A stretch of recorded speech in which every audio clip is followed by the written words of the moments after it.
In today's podcast, I sit down with Tony, an estate agent running a small but capable team. We dive into the strategies to improve his valuation to instruction ratio, maximize the potential of his existing database, and create a clear plan to scale his agency in the future. Hope you enjoy the episode. Tony, welcome to the podcast. So, for those who don't get to know you, give us a bit of a 30-second sort of background about how we've got to today in your business. Okay, yes. Hi, Chris. Thank you very much for inviting me along. I've been running Millbanks now in my 32nd year. Seen a lot of change over the last 31 years. And here we are in a very much sort of changed 2026 compared to what it was like in 1995, which is when I first opened my doors. I feel like we could have a podcast alone, just talking about Yeah, that's why I'm not supposed to. I'm sure you want to sort of maybe sort of ask a few questions about that 31 complete year. So I'll let you direct that one. We could most definitely fill a podcast with that. But obviously, the main reason for today, we're going to talk about your business, kind of what's going on with it today, and sort of where we want to get it to in the future, and kind of what's happening with it. So, Yeah. give me a brief overview. So, if we look at the last 6 months in your business, for example, what are some Yeah. of the high level figures with regard to number of market appraisals, number of listings, number of sales, all that sort of stuff? Where we're looking at? Yeah. Okay. With 2025 was basically a transition year. I'd had a very difficult 2024, and due to escalating costs, performance wasn't where we wanted it to be. Um, I had to take a view of how I wanted the business to. Well, I needed to scale everything back. Basically, we weren't doing the figures. So I scaled it literally right back to the bare bones. And 2025 was really all about back to the beginning. So it was just myself and my team members, Sharon, Georgie, and Julia, and that was it. And they're part time. So literally scaled right back as a means to sort of cost and sort of we go again basically. Okay, so now we're looking to kind of re-ramp it back up again, I presume, and sort of get. Very much so. We've got an amazing new member of staff starting with us next week. I've known her for a long time, and she felt it was the right time to try something new, but coming from a very much a focused people industry.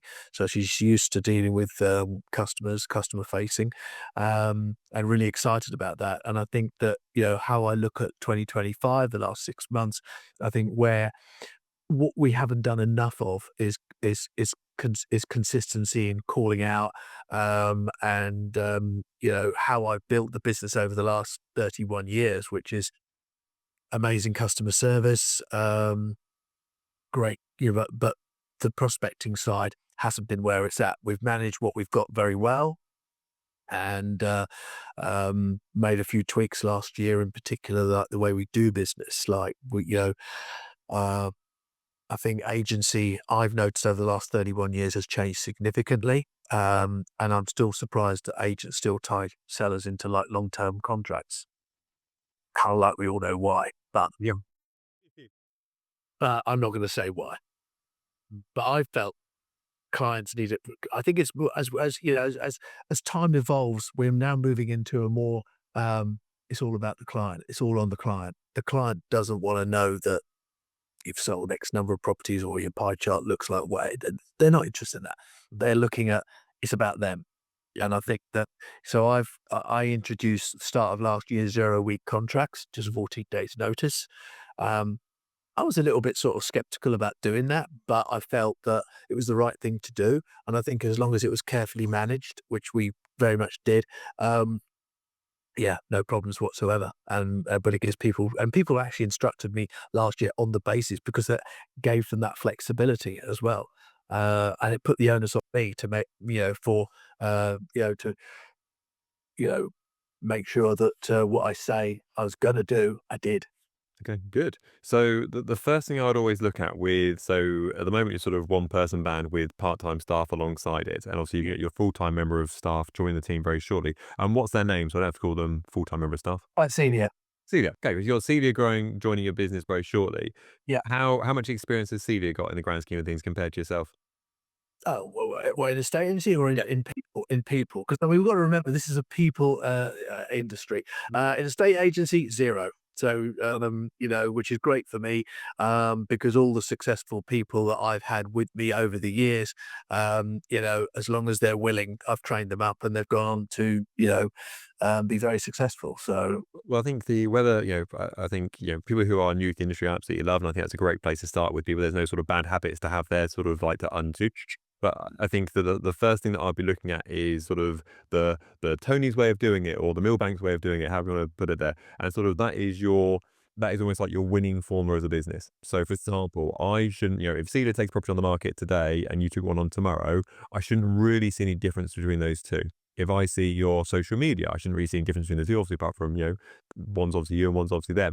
But outside that, with regard to the actual messaging, with regard to where it's presented, with regard to your lead generation, with regard to your sales, all those things should be sort of the Millbank's formula way of doing it. And so that should be the same process from start to finish, whether it's you, whether it's Bob doing it, whether it's Celia doing it, and that's kind of a proven formula from start to finish. That's almost like your McDonald's formula, effectively. So the idea being that, Celia can come to you on her first day and go, right, Tony, I'm ready to go. How to get my first instruction? And you're like, well, this is our winning formula we've got for lead generation. You should do this every day, this every week, this every month, and that will equal X amount of instructions.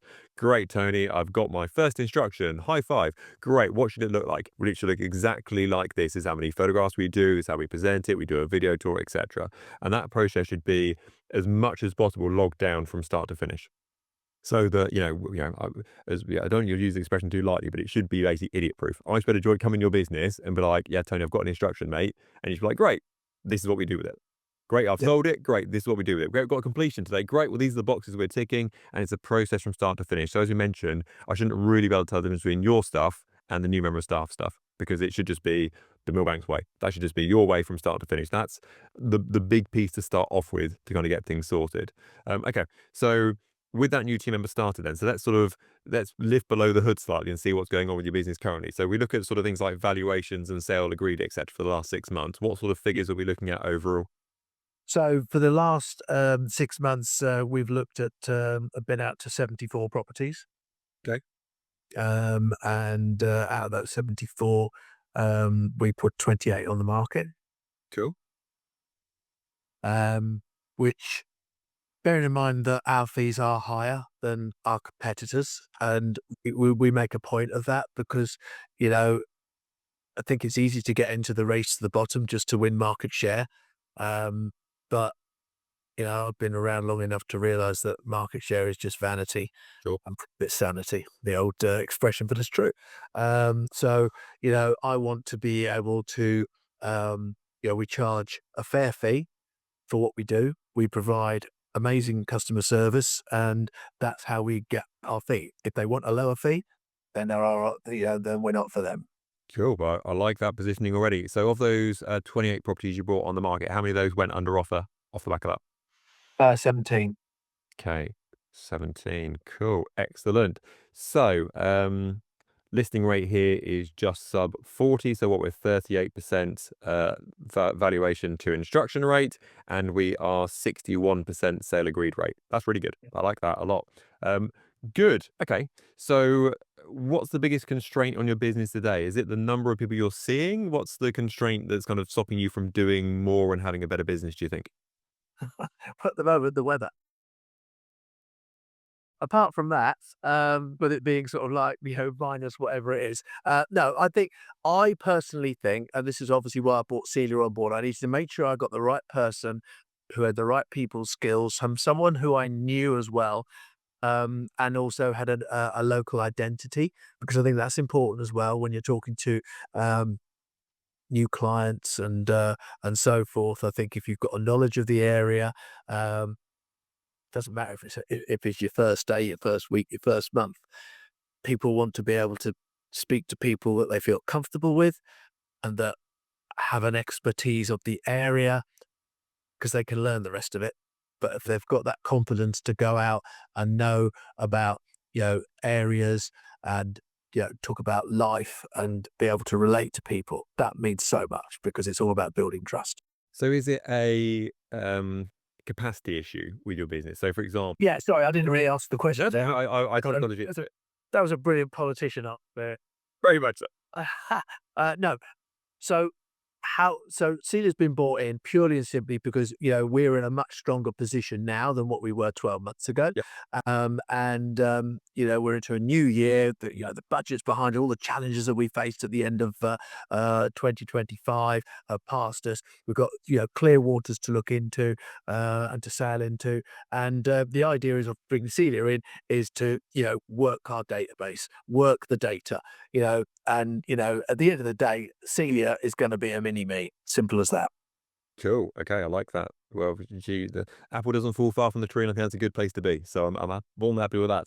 So okay, fun. So talk me through then advertising wise. So if I live within your core patch then that you're focusing on with your business, Yeah. what do I see of Millbanks? What do I see of Tony? What are they? So obviously, we don't perhaps have the same board presence that we had, many years ago. Partly because obviously we don't enjoy the same market share, which is fine. Um, Our advertising is predominantly through social media. We do a lot of, we do put out a lot of social media through LinkedIn, Facebook, Instagram, X. But I think would probably say that Facebook is probably the most powerful one, along with sponsored ads. I do articles. I've just literally tried a very good sponsored ad out on an article that I did Monday. And that's had some good traction. Videos as well, obviously, do a lot of them.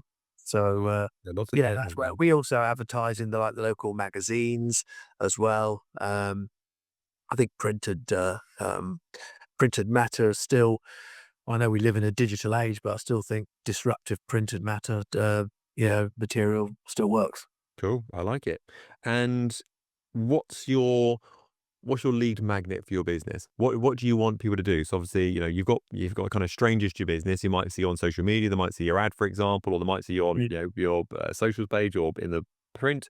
What's the step or the bridge you've got to go from sort of stranger to sort of we know your name and your phone number and your address sort of thing? What's the sort of is it have you got like a online valuation tool for that or what have you? Oh yeah, yeah.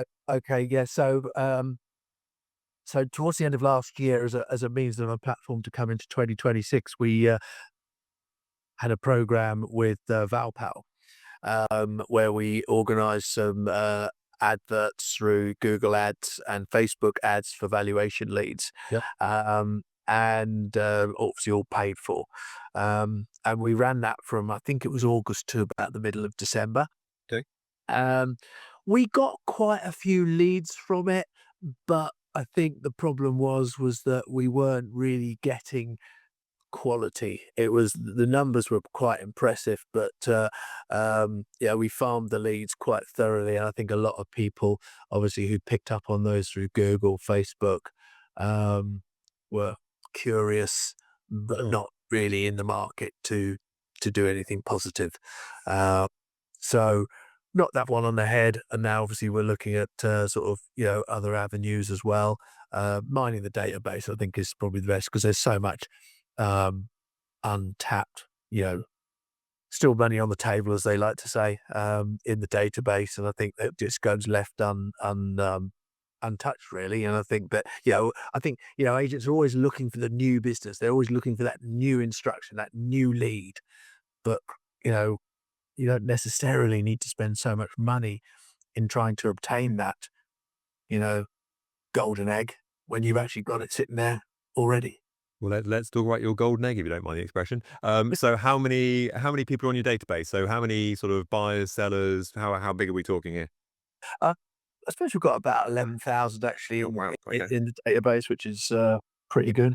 So for a metric golden rule in the sand here. So for anyone in your database, as an average, you should be looking to earn £1 every single month off the number of people. So if you've got 11,000 people on your database, you should be looking to earn £11,000 a month off your database every single month. So Right. I don't know what your average fee is, but I would guess that's a couple of sales, I would imagine, off your database. Basically, the average fee went up last year quite considerably, when obviously I sort of, had my view and visions as to how I was going to sort of run the company through 2025, which was obviously high service. Got the average fee up. I think our average fee was about 3,800 last year, which was pretty impressive. Yeah, cool, excellent. So that's, two, 3 sales that we should be getting from our database every single month. So if I was, lucky enough to be on your database, what do I get from you?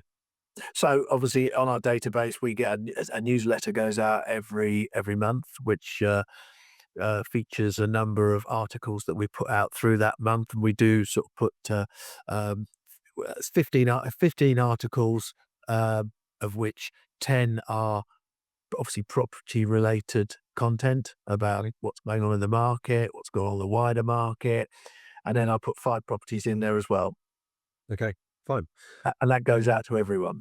Okay, fun. So it's really good to have 11,000 people on your database. That's really good. That's a really strong place to start. And I think ownership of data is a really key thing for any business. I want to make sure we're milking that as much as we possibly can do. Yeah, So, and that's why we need that. That's why again I brought in an additional person to help, mm, and yeah, and mine it basically. And then we've obviously got uh, you know, obviously the leads that we've had come in over however, even the recent valuations that we've been at to. So there's a lot there is a lot of gold opportunities there for sure. okay. So this is where I would look at it and I would go, in the same way that your social media account isn't for you, it's for the viewer or the follower, I suppose, technically. Yeah, the social media, I've got an opinion on that, and this is why I put a little sponsored ad. I only threw a fiver at it, but just for 5 days. But social media, yeah, we might have what over 2,000 people follow us on Facebook, but 2,000 people don't see our posts. It's only people that actually interact with us, and it's the same people that interact with us because they're the ones that see it. So Yeah. so you can put yourself out there, but unless you understand how the algorithms work, Mhm. it's yeah, you rely on people on sharing it as well, but, Well, I think that's as a business page, you are heavily suppressed by the social media algorithms. So I've got a personal Facebook account, which is it's still business, but it's got a picture of me on it, and we've got a business one, which is like a proper setup business account sort of thing. Engagement compared, one compared to the other, Facebook will push the personal stuff in a big way. Anything that is business related, it's still exactly the same post, but it's got my face in it as opposed to the company logo, will get yeah, 10 times the exposure of the ones that has a company page. The reason why is because Facebook obviously knows that you're a company, you've got money, you can afford it, you can boost it. If you want to get some exposure, you can get it, but you got to pay for it. So, that's always the way to look at it.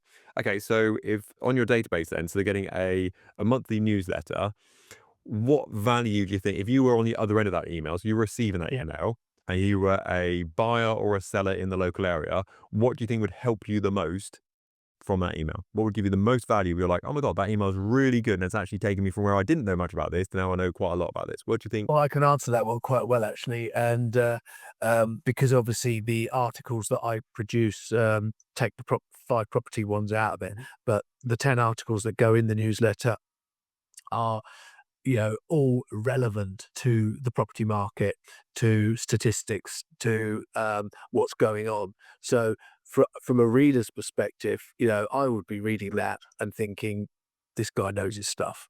You Yeah. know, he's relevant. He knows. He knows his local market. He knows what the average price is. He knows what the average pound per square foot is. He knows, he's on his game, and that to me, would I would be thinking yeah, he's worth his weight, he's providing value. That's how I put it. It takes a lot of written content to form a bond with somebody. So, for example, if someone read, I don't know, a few blog posts I'd done, for example, I wouldn't expect them to be like, "Oh my God, Chris, I love your stuff. That's really good," sort of thing. But if you write a book that's 50, 60, 70, 80,000 words long, people feel like they know, like, and trust you by the end of it because they've been. Exactly. So it I takes a remember lot coming of. on one of your podcasts about no like and trust and debate. There you go. Shameless plug. I'm here for it. So therefore, the more people can see your face and hear your voice and, the mannerisms and all this sort of bits and pieces, the more they're gonna like you. Now, I know you do some social media content already because I looked obviously before we had our video call today, I had a bit of a stalk, and I know you do like a Monday update or like a Totally. weekly. Yeah, Start yeah. fantastic. I would be changing those from articles to individual videos.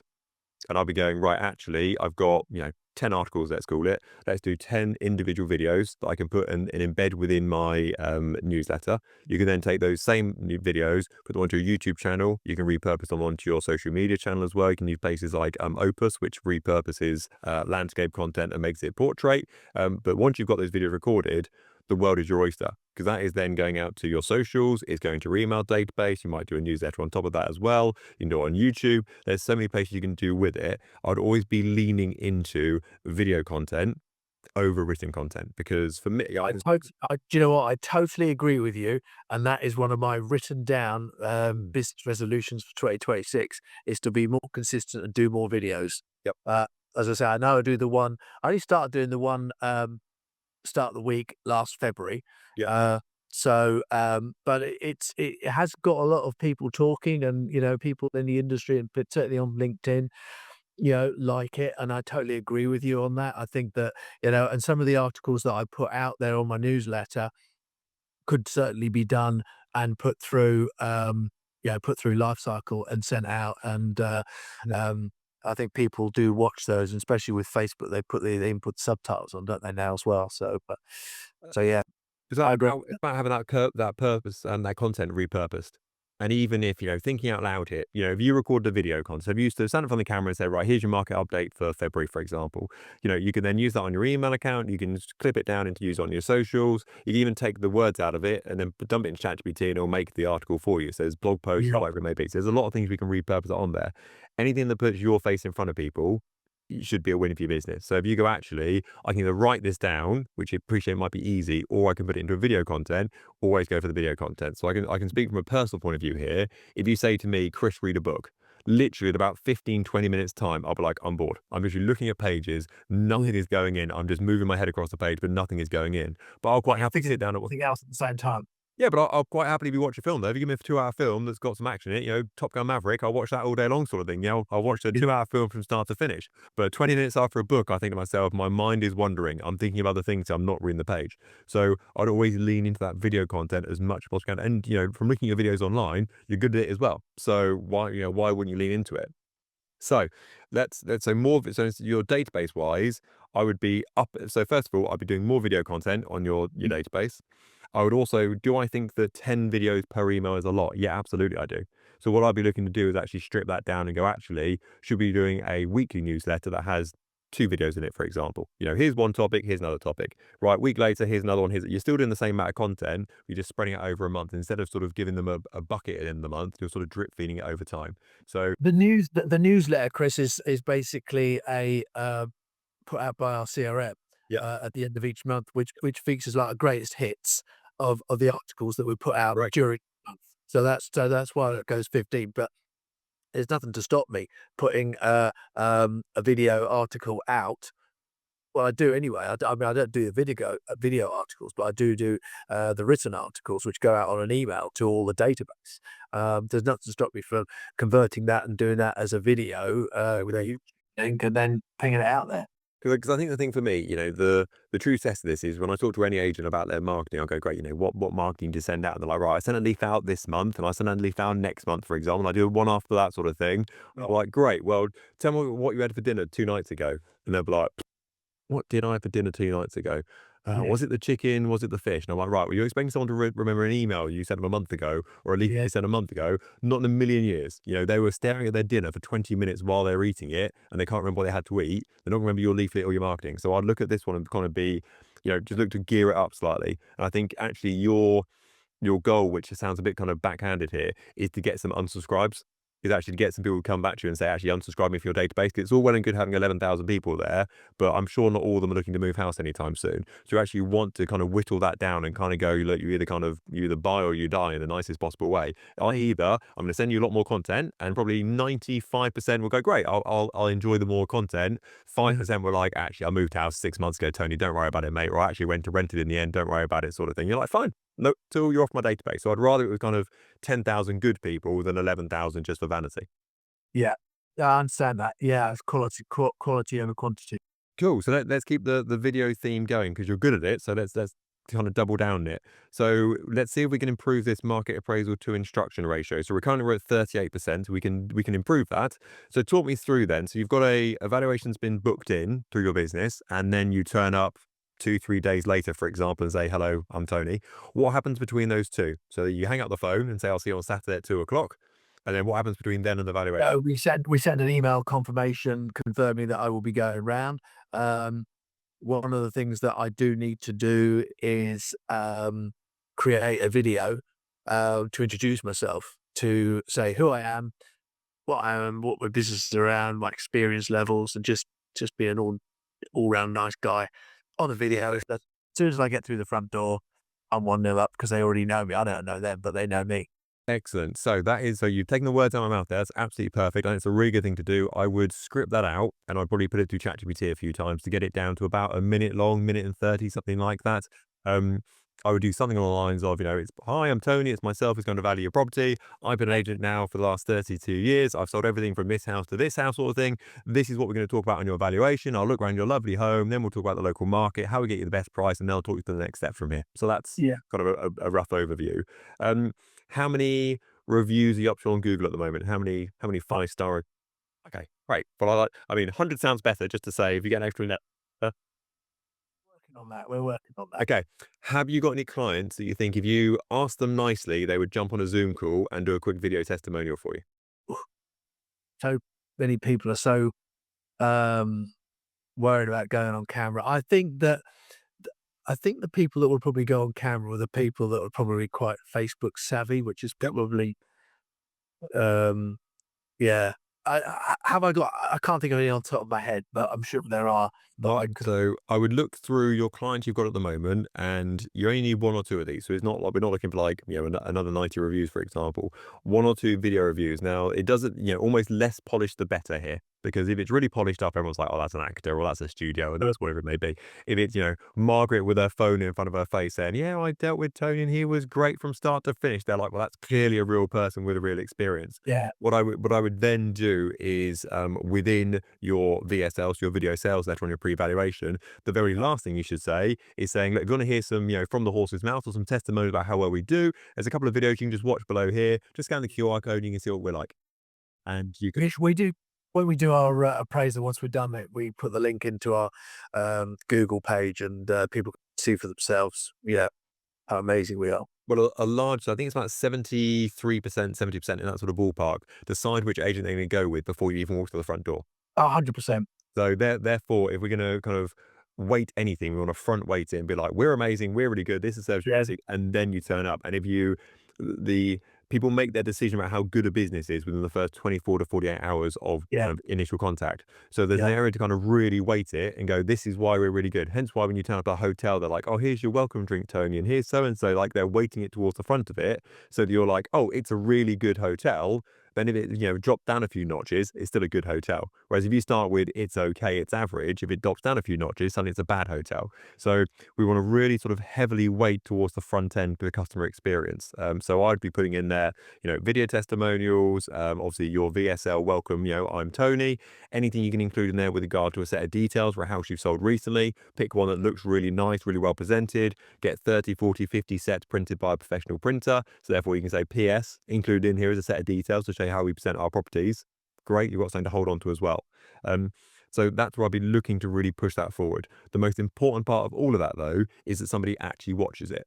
So the last thing I would always say to people when you book in a market appraisal, just to let you know, I'm sending you an email right now. It's going to talk about who I am as an individual and about what we're going to talk about in the day. If you could please watch that before I turn up. Otherwise, when I turn up for the valuation, it's going to be a really awkward first 5 minutes while we watch a video of me. And I'll be like, oh, that's so funny, Tony. I'll watch it now. So that's what we want to get to with it. And I would have exactly the same thing after the valuation as well. a post valuation video. Yep, 100% post valuation. Obviously it needs to be fairly broad. This is assuming they've not signed up on the day. So obviously if they sign up on the day, you're not going to send a video to them saying, here's the next steps when you want to sign up, because they're like, well, I signed the contract half an hour ago with Tony. So you want to have a VSL recorded for that situation. Say, really nice to meet you at your property, just to talk you through the next steps from here. If you want to going with this, obviously this is the next step. And ideally, here's a link to click to book your time in my calendar to get your photographs on floor plan done and get it all sorted. That's an ideal situation to be in, to make it as seamless as you possibly can do. Yeah, that's a good idea. Yeah, and I think booking in a follow-up call when you're at the appointment is always quite a good idea as well. I've done that a few times, and Yeah, 100%. that that gets a commitment from people. Perfect. Bam fam is the official expression. Book a meeting from a meeting. So therefore, you should always have, whenever you finish anything, you should always have a next date lined up. If it's I'll phone you after the weekend or I'll text you on Tuesday, whatever, it should always be getting forward that way. Yeah. Good. I like this stuff a lot. Excellent. So One final question for you. So you've answered this some way already. So you obviously mentioned you're a premium fee side of things, and you don't want to work with everybody, which I absolutely love. I think that's absolutely the way to go with it. What are the key factors why someone should instruct you? Obviously, you've got a long experience of 32 years, which is absolutely amazing. What features do we bring to the table? So what things like your percentage of asking price achieved, for example? What are some figures there we can put forward to make you a real no-brainer? Yeah, so, we achieved in the last 6 months 98% of the asking price, which in a tough market is very good. So that obviously highlights accuracy in, valuing. Um, very the number of I mean, obviously, we don't h hold a great deal of stock. You know, we're not into market share. Yep. Yeah, I could quite easily, if I wanted to, get myself up to 30, 35, 40 properties. I don't want that. Purely and simply because I know that I will be discrediting myself and my beliefs by putting on lots of properties, being unable to provide the level of service. And I'd rather provide a brilliant, amazing service that's going to get 5-star Google reviews than, overpromise, under deliver, and, and then you start getting a bad name for yourself. And that's not what I'm all about. So when people come to us, they're gonna get me, they're gonna get my brand, they're gonna get my experience, they're gonna get the fact that I'll take calls because we have, when our offices are closed, we have call answering 365 days of the year. So we get messages come through. So people can ring me on my mobile or they can call a number and I get a message come through. They leave a message, and I'll talk to them evenings, weekends, bank holidays because I'm here for my clients when my clients need me. Good. So, I love that. um, I love all of that. Okay. So how many properties do you think you could deal with at any one time? So for sale, let's ignore under offer at the moment. So how many for sale okay, properties? so I would say, I mean, this year or 2025, we fluctuated between about sort of 15 to 20, Cool. and probably nearer the 50 actually is probably a bit, but yeah, I suppose including stuff out of our sort of core area. Um, but we're looking to sort of like double that up now because obviously because it's me and I've been doing everything, running a business, Yep. doing the compliance, doing everything, literally doing everything. Mhm. Um, Obviously, I've got Sharon and Georgie who've done a lot of, background work as well when it comes to obviously the ML and the onboarding and stuff like that. Georgie does a lot of the reports and so forth. But I've been, the main sort of focus, which is fine. I love it. But if I'm going to move this business back up to the next level where we've been and beyond and beyond some, I need I need another person in like me, the mini me that I referred to earlier, Yeah. who hasn't got the distractions of running a business and overseeing compliance and making sure reports are all done. Yep. Their job is literally to work the database, work the phones, and leave nothing on the table. Cool. So quite a few things to cover here. So first thing, you've got 32 years worth of experience, and I'm willing to bet that if I said to you, Tony, what's your strengths? What's the pinnacle of Tony's skills? You'd be like, in the living room, chatting to people, offer negotiation, selling properties is probably your strength. Your biggest strength may not be things like compliance or paperwork or stuff like that. So first thing I would look at is kind of what should you be doing and what shouldn't you be doing? And I would be Captain Sloopy Shoulders here. I'd be like, right, actually, that's not no longer a Tony job. That's no longer a Tony job. That's no longer a Tony job. This is what I'm focusing on. So yes, there's a core kind of running the business overview part of it, but a lot of it is kind of off your shoulders. So that could be things like admin, But AML, all that sort of stuff should be going on. so, I mean, the captain doesn't serve the drinks on the plane. Yes, there we go. Very much so. I like that Nestle. Keep that one. Good. So next thing we're looking at is why someone should instruct you. So once you've kind of freed your time up slightly, so if you're getting 98% of asking price, I think the UK average is about 96% of asking price Yeah, achieved. So straight away, you're getting 2% more. What's your average house price in your area, roughly? 273,000. Okay, so we'll say 5 grand. Keep my math nice and easy. So you're getting 5 grand more than any other agent in town.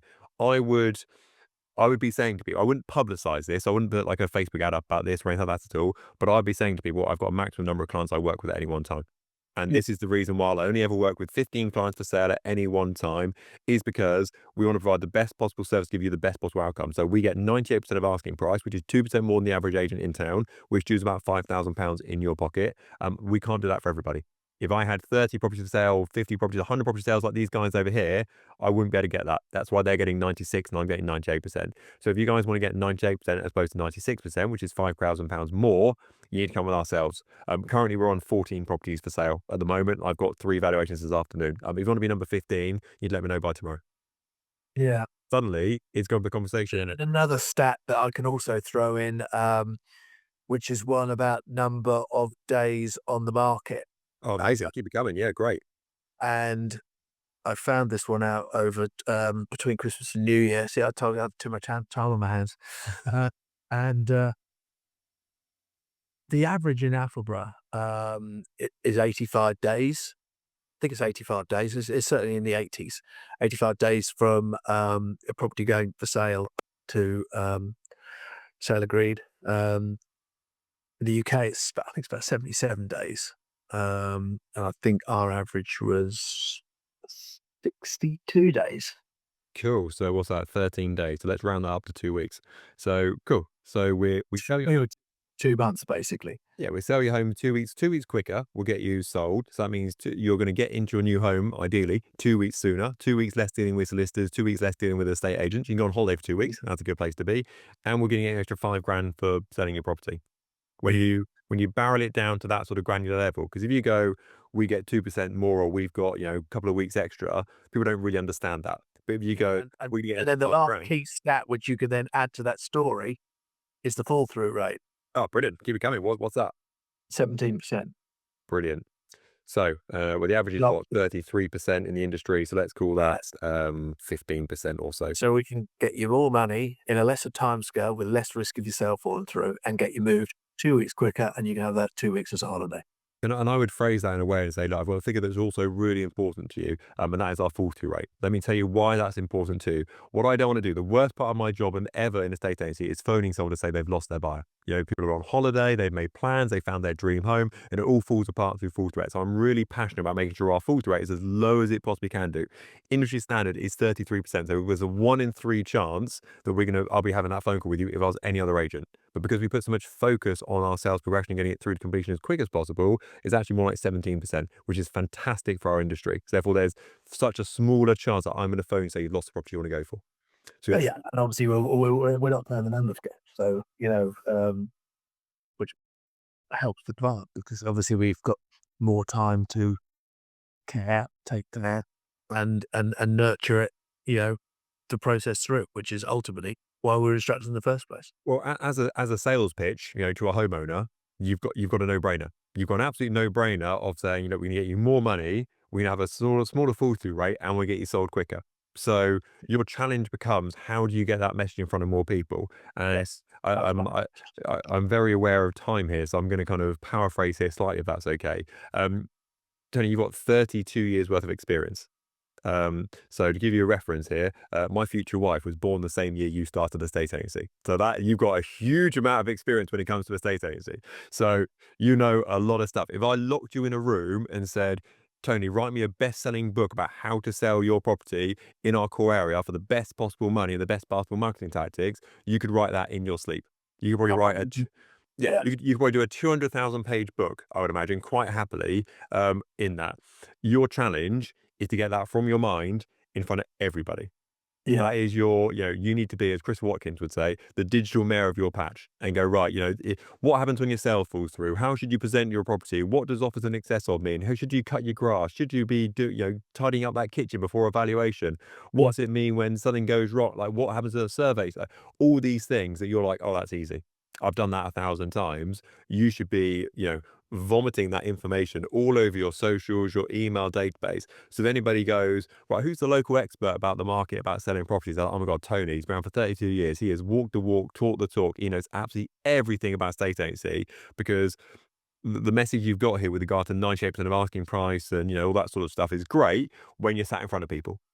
That's great for like a one-on-one, down the pub or on evaluation. That's great to get that across. But your challenge as a business is how do you get it so everyone else knows that in the entire town, let alone the sofa that's sat in front of you? yeah. And I think that, what we talked about earlier, video work, um, we actually do have a digital Facebook page as well, which is called Love Attleborough. Yeah, So great. powered by Millbanks.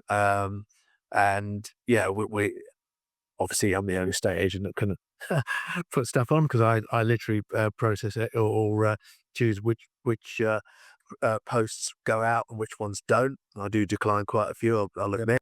Um, but it's got over what 2,000 people that follow it, and probably got more traction than actually the Real Bags Facebook page in fairness because it's actually a community page.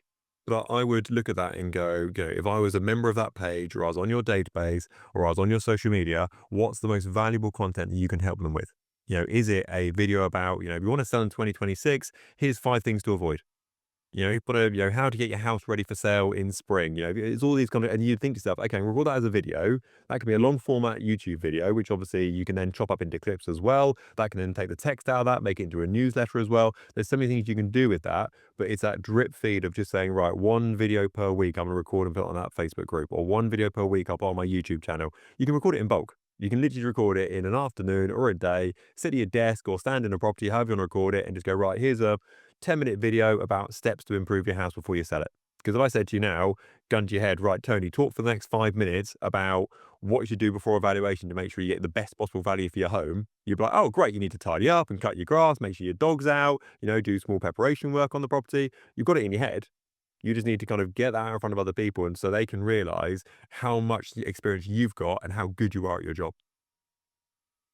Yeah, yeah, no, you're absolutely right. And I think, yeah, and I think, yeah, I totally agree with everything you're saying there. I can't sort of, I've normally got an answer for everything, but patient. I agree with everything that you're saying, and I think the only one, I suppose, caveat that I would put that this all takes time. Yes. And what time I get here to the office in the morning? About 7:15, 7:30. Yep. Dark. I leave when it's dark as well at 5:30, quarter to 6. The laptop goes open in the evening sometimes if I'm still awake. Um, but I still got to sell houses. Yep. And I think this is one of the things why, I think everything that we've talked about today has been amazing. I know that's what I need to do to be able to sort of promote my business and take us back up to the next level. Yep. But I think, with a right-hand person coming to join me, Mm. that will allow me then time to be able to implement what, you shared with me today, uh, to assist that journey. Well, I think if I was going to think this through in sort of a relative timescale, first easiest job is to get some stuff off your shoulders. So things that, are just not Tony jobs, just slope your shoulder it, they're onto someone else effectively.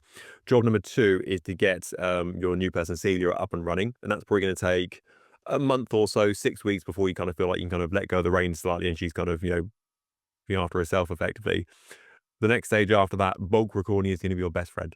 So what I'd hope to see is a morning in your diary ruled out, and that might be doing the bulk email for the next 2 months, or an afternoon ruled out, or a full day ruled out, saying, right, that's it, actually give me a social media day. And I'm going to this property, or I'm staying in lock myself in the office for the day, guys. I'm literally just talking to the camera for 3, 4, 5 hours. I know it's a bit boring, but you can literally get it in bulk then. You can then look forward and go, right, all my socials, all the video content until February or March is done. All my emails until April are done. And then great, let's just book another day in April. We can do it all over again. But if you're trying to fit this stuff around what you're doing, you're going to struggle. You need to rule time out and go, this is my social media time. This is my email time. This is my admin time. This is my company running time. Otherwise, it will just all kind of merge into one effectively. Yeah, and then you end up doing nothing. Exactly. Exactly right. So, it's absolutely the way to do it. Well, Tony, you've been a fantastic guest today. Thank you so much for coming on. Thank you for your transparency and knowledge. You've been absolutely brilliant. So thank you so much for coming on. Thank you very much.